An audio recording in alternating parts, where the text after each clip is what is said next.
परिमेय संख्याओं की अवधारणा तथा परिमेय संख्याओं का संख्या रेखा पर प्रदर्शन। तो परिमेय संख्याएं क्या हैं?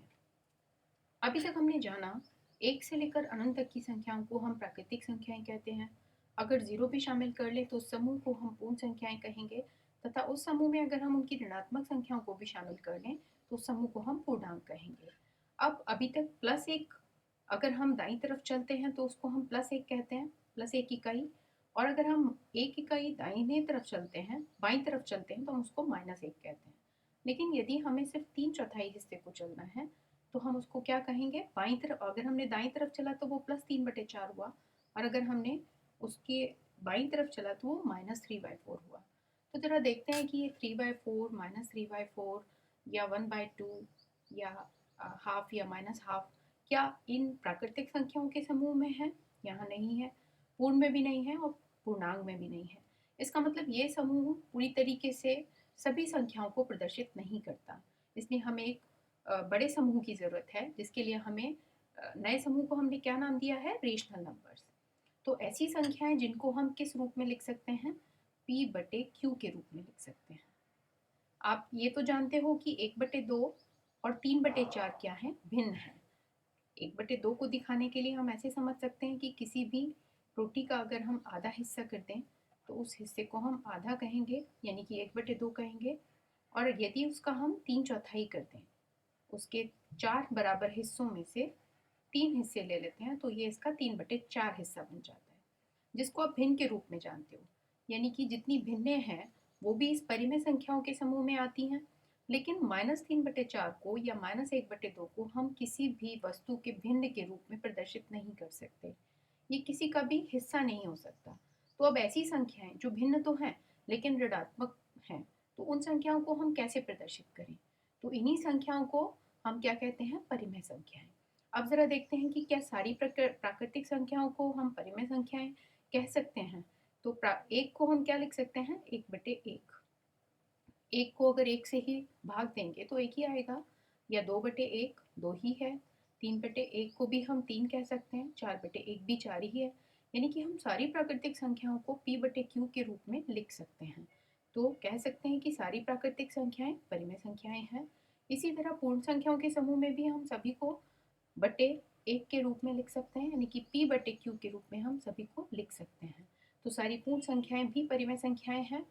और इसी तरह हम पूर्णांकों को भी 0/1, 0 को अगर 1 से भाग करते हैं तो 0 ही आएगा, 1/1, 2/1, लेकिन हम इसको क्या कर सकते हैं? p/q के रूप में प्रदर्शित कर सकते हैं। तो ये सारी संख्याएं भी कैसी हैं? परिमेय संख्याएं। तो परिमेय संख्याएं कौन सी संख्याएं हैं जिनको हम p/q के रूप में लिख सकते हैं? अब समझते हैं इसमें p और q क्या है। p को अंश कहते हैं तथा q को हर कहते हैं। p और q क्या हो सकते हैं? p और q पूर्णांक हो सकते हैं, कोई भी पूर्णांक हो सकता है। अब इसमें एक कंडीशन आती है कि q अगर 0 हो जाता है तो क्या वो परिमेय संख्या है? तो p/q में अगर q 0 के बराबर हो जाता है तो कैसी संख्या बन जाती है? अपरिभाषित। तो ऐसी स्थिति में हम इसको परिमेय संख्या नहीं कहेंगे। यानी कि किसी भी संख्या को यदि हम 0 से भाग कर दें तो वो हमें अपरिभाषित संख्या देगा। यानी कि यहाँ पर एक प्रतिबंध है कि p और q पूर्णांक तो हैं पर q 0 नहीं हो सकता। तो परिमेय संख्याएं धनात्मक व ऋणात्मक वो संख्याएं हैं जिन्हें हम p/q के रूप में लिख सकते हैं, जहाँ पर q 0 नहीं होना चाहिए। अब कुछ उदाहरणों से और समझते हैं। किसी भी वस्तु का 3/4 हमने लिया तो इसको हम p/q के रूप में लिख पा रहे हैं। तो ये क्या है? एक परिमेय संख्या है। इसी तरीके से 5 सेब हैं यदि, तो 5, वैसे तो 5 को आप प्राकृतिक भी कह सकते हैं, पूर्ण भी कह सकते हैं और पूर्णांक भी कह सकते हैं। लेकिन इसको अगर हमने 5/1 के रूप में लिखा तो ये p/q का भी रूप हो गया, यानी कि इसको आप परिमेय संख्या भी कह सकते हैं। इसी तरीके से किसी कंटेनर में अगर 0.5 लीटर मिल्क है, 0.5 लीटर मतलब 5/10, यानी कि हम इसको भी p/q के रूप में लिख सकते हैं। तो इसको भी हम क्या कहेंगे? एक परिमेय संख्या ही कहेंगे। तो परिमेय संख्या ये शब्द आया कैसे है, इसको समझते हैं। 2:5, 2:5, जिसको हम 2/5 यानी कि p/q के रूप में लिख पा रहे हैं, जहाँ पर q 0 के बराबर नहीं है। तो हम कह सकते हैं जो परिमेय है, जो जिसको इंग्लिश में हम कहते हैं रेशनल, ये किस वर्ड से आया है? रेशो वर्ड से। अनुपात 2:5 या 2/5, ये एक ही बात है। यानी कि ये जो रेशनल वर्ड है, ये जो परिमेय संख्याएं हैं, ये किससे आया है? अनुपात से। अब थोड़ा सा जो फर्क है वो समझते हैं कि भिन्न और अनुपात में क्या फर्क है। भिन्न को भी हम 3/4 लिख सकते हैं और अनुपात को भी हम 3/4 लिख सकते हैं, तो दोनों में क्या फर्क है? भिन्न 3/4 का क्या मतलब है? किसी भी वस्तु का 3/4 हिस्सा, जिसको हमने 3/4 लिखा। लेकिन यदि हमें 3 सेब और 4 आम के अनुपात को दिखाना है तो हम कैसे दिखाएंगे? हमारे पास 3 सेब हैं, 4 आम हैं, हम उनको कैसे लिख सकते हैं? 3 सेब बटे 4 आम। तो 3:4 सेब और आम के अनुपात को अगर दर्शाता है तो ये 3/4 एक अनुपात है, और यदि ये किसी के हिस्से को दर्शाता है तो ये फ्रैक्शन या भिन्न है। तो सभी भिन्न रेशनल नंबर हो सकते हैं, क्योंकि भिन्न को भी हम पी बटे क्यू के रूप में लिख सकते हैं, और अनुपात भी क्या है? एक रेशनल नंबर है, क्योंकि हम इसको भी पी बटे क्यू के रूप में लिख सकते हैं। लेकिन भिन्न और अनुपात, इन दोनों का जो मतलब है वो बिल्कुल अलग अलग है। अब हम ये देखते हैं कि कैसे पहचानेंगे कि कौन सी संख्या धनात्मक है और कौन सी ऋणात्मक है। तो अगर आपके पास 2/5 है और -2/-5 है, तो 2/5 तो ठीक है, धनात्मक परिमेय संख्या है। लेकिन अगर -2/-5 को देखते हैं तो यहाँ पर एक कंफ्यूजन होता है कि माइनस चिन्ह आ रहा है तो ये ऋणात्मक हो जाएगी। तो ऐसा बिल्कुल नहीं है। हमने पीछे जाना था कि ऋणात्मक संख्या को जब ऋणात्मक संख्या से हम भाग करते हैं तो हमें धनात्मक मिलती है। तो यहाँ भी क्या होगा? -2 -5 कैंसिल हो जाएगा, दोनों माइनस, और आपके पास 2/5 ही आ जाएगा। तो यदि संख्या a/b के रूप में लिखी है, यानी कि अंश और हर दोनों धनात्मक हैं, तो भी संख्या धनात्मक परिमेय संख्या है, और अंश और हर दोनों ऋणात्मक हैं तो भी संख्या आपकी धनात्मक परिमेय संख्या है। लेकिन यदि ऋणात्मक परिमेय संख्या होगी तो या तो अंश ऋणात्मक होगा या उसका हर ऋणात्मक होगा। तो -a/b का रूप हो या a/-b का रूप हो तो उसको हम क्या कहेंगे? ऋणात्मक परिमेय संख्या। अब थोड़ा सा अभ्यास करते हैं। यहाँ अंशों को धनात्मक पूर्णांक के रूप में लिखना है, जबकि दिया क्या है कि सभी अंश ऋणात्मक रूप में लिखे हुए हैं। तो इनको धनात्मक में हम कैसे बदलेंगे? तो यहाँ हम अपनी तरफ से वैसे तो कुछ नहीं कर सकते, लेकिन इतना कर सकते हैं कि -3 को, और नीचे क्या है 5, हमें इसको धनात्मक बनाना है। तो यदि इसकी गुणा -1 से ही कर दें तो 3 गुणा 1 3 ही होगा, लेकिन माइनस माइनस की गुणा इसको प्लस कर देगी। लेकिन ऊपर किया है तो हमें गुणा नीचे भी करना होगा। तो जब हमने ऊपर नीचे -1 से गुणा किया, इसका मतलब हमने कुछ भी नहीं किया, हमने समान संख्या को ऊपर नीचे गुणा कर सकते हैं। तो इस तरीके से ऊपर जो आपका अंश था वो तो क्या बन गया? धनात्मक, और आपका जो हर था 5 गुणा -1 प्लस माइनस की गुणा माइनस का 5। तो जो हमें कहा गया था हमने यहाँ पर उसी को प्रोसेस कर दिया। अब आगे चलते हैं। -5/7 को -5 ऋणात्मक है, अंश ऋणात्मक है, और इसको हमें धनात्मक में बदलना है। तो हमें क्या करना होगा? -5 की गुणा -1 से करेंगे, ऊपर करेंगे तो गुणा हमें नीचे भी करनी होगी। तो ऊपर नीचे जब -1 का गुणा किया तो ऊपर की जो संख्या माइनस में थी तो माइनस माइनस प्लस हो गया, अंश धनात्मक हो गया, और हर में 7 गुणा -1 -7 बन के ऋणात्मक हो गया। इसी तरह से -8/3 में अंश ऋणात्मक है, हमें इसको धनात्मक बनाना है। तो माइनस ऊपर नीचे हम किसकी गुणा कर देंगे? ऊपर नीचे हम -1 की गुणा कर देंगे अगर, तो ऊपर क्या बन गया? ये माइनस माइनस की गुणा प्लस हो गई। तो ऊपर जो अंश था वो तो बन गया +8, और जो हर था वो बन गया -3। तो यहाँ संख्या तो ऋणात्मक ही रहेगी, संख्या को धनात्मक नहीं करना। यहाँ क्या करना है? सिर्फ हर को ऋणात्मक करना है, जो जबकि दिया क्या हुआ है? दिया हुआ है कि अंश ऋणात्मक है। इसी तरीके से यहाँ पर हर ऋणात्मक दे रखा है।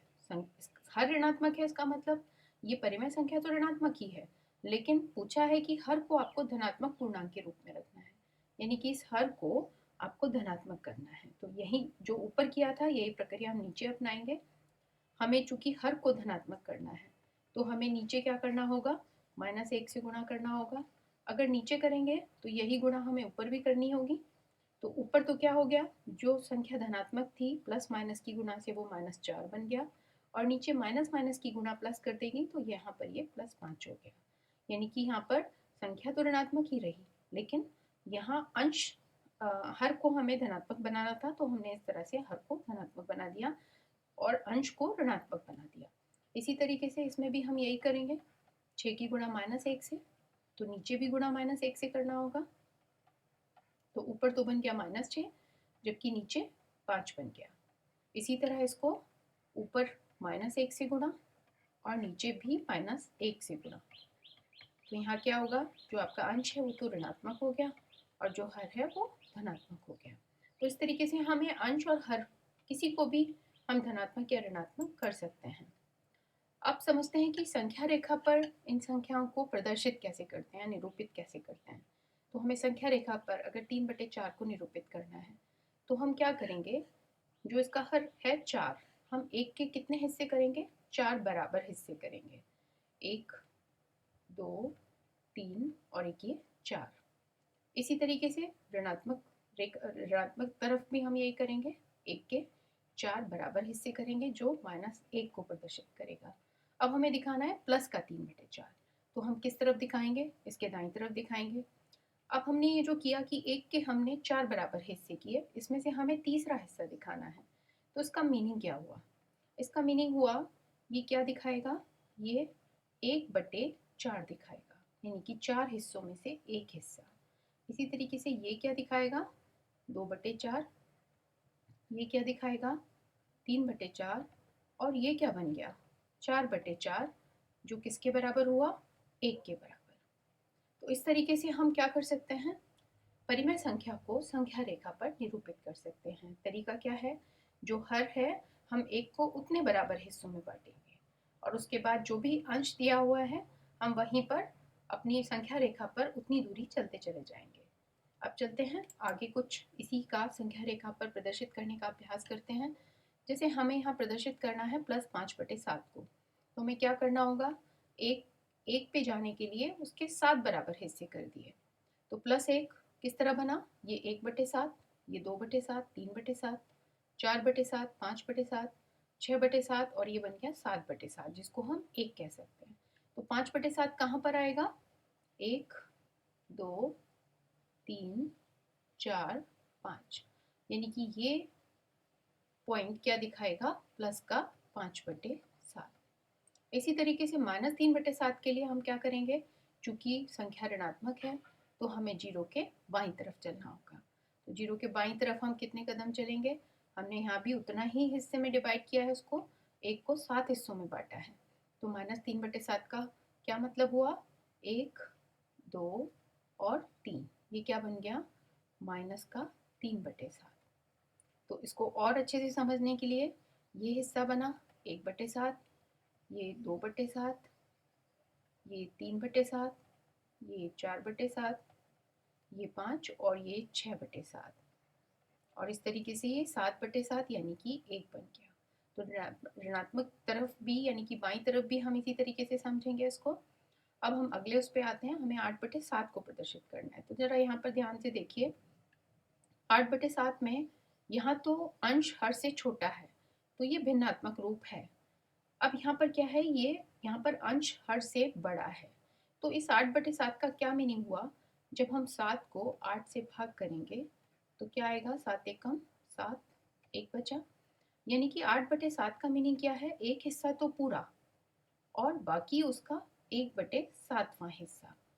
तो ये हमारा मिक्स्ड भिन्न के रूप में आप जानते हैं, इसको मिश्रित भिन्न के रूप में जानते हैं कि यहाँ पर एक पूरा है और 1/7 हिस्सा और है। तो इसका वैसे मीनिंग क्या है, 7 एकम 7 में हम 1 जोड़ दें तो क्या मीनिंग है इसका, 7 × 1 + 1/7, यानी कि ये हो गया 7 + 1/7, यानी कि ये हो गया 8/7।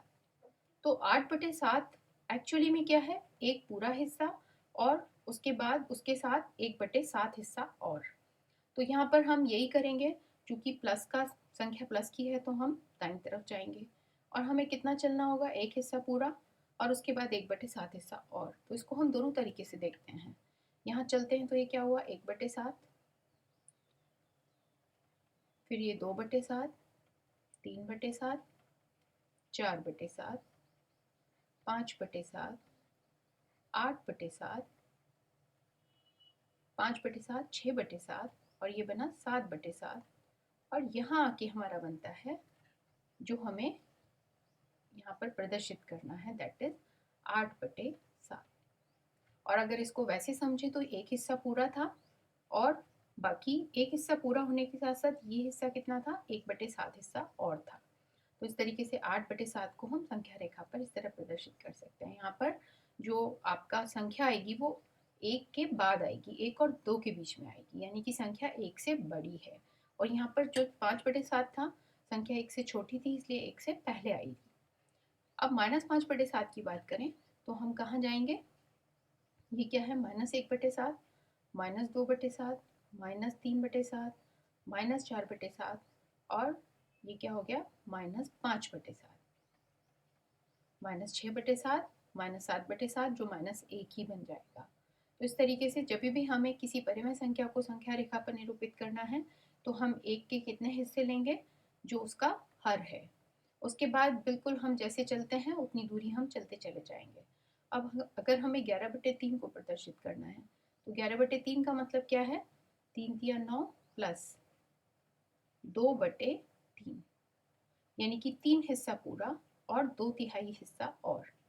तो 3 + 2/3 यानी कि हम इसको 3 सही 2/3 भी लिख सकते हैं, इसको 11/3 को। तो यहाँ भी हम क्या करेंगे, संख्या रेखा पर वही एक के कितने बराबर हिस्से करेंगे, हर के बराबर, यानी कि कितने बराबर हिस्से किए, 3 बराबर हिस्से। अब हमें कितना चलना है, 3 पूरा और 2/3 और। या फिर हम इसको ऐसे समझ सकते हैं, 11, हमें 11 कदम चलना है यहाँ से, क्योंकि हमें 11/3 प्रदर्शित करना है। तो देखते हैं ये क्या हुआ हमारा, 1/3, 2/3, ये 3/3, जो आपका 1 बन गया। ये क्या बना हमारा, 4/3, 5/3, ये हो गया 6/3। 6/3 जो हमारा किसके बराबर होता है, 2 के बराबर होता है। इसी तरीके से 7/3, 8/3, 9/3 जो बन गया +3, उसके बाद 10/3, फिर 11/3। तो 11/3 कहाँ आएगा, 3 और 4 के बीच में आएगा, क्योंकि संख्या जब हम इसको इस तरह से देखेंगे तो संख्या का मतलब क्या है, 3 पूरा और उसके बाद उसका 2/3 हिस्सा। तो यहाँ पर ध्यान से देखिए, 3 पूरा, 1, 2, 3 पूरा और उसके बाद उसका 2/3 हिस्सा और। तो इस तरीके से 11/3 को हम संख्या रेखा पर प्रदर्शित कर सकते हैं। और -11/3 के लिए हमें उतना ही कहाँ जाना पड़ेगा, उसके बाईं तरफ जाना होगा। तो 11/3 भी बिल्कुल इसी स्थिति में होगा, लेकिन इसका प्रतिबिंब होगा, लेकिन कहाँ पे होगा, उसके बाईं तरफ होगा। तो -11/3 कहाँ आएगा, यहाँ पर, -11/3। इसी तरीके से 2/5 को दिखाना है और -3/5 को दिखाना है, तो हम एक के कितने हिस्से करेंगे, 5 बराबर हिस्से। तो +2/5 के लिए 1/5 और ये 2/5 और -3/5 के लिए हम इसके बाईं तरफ जाएंगे। ये क्या होगा, -1/5, -2/5 और ये हो जाएगा हमारा -3/5। धन्यवाद।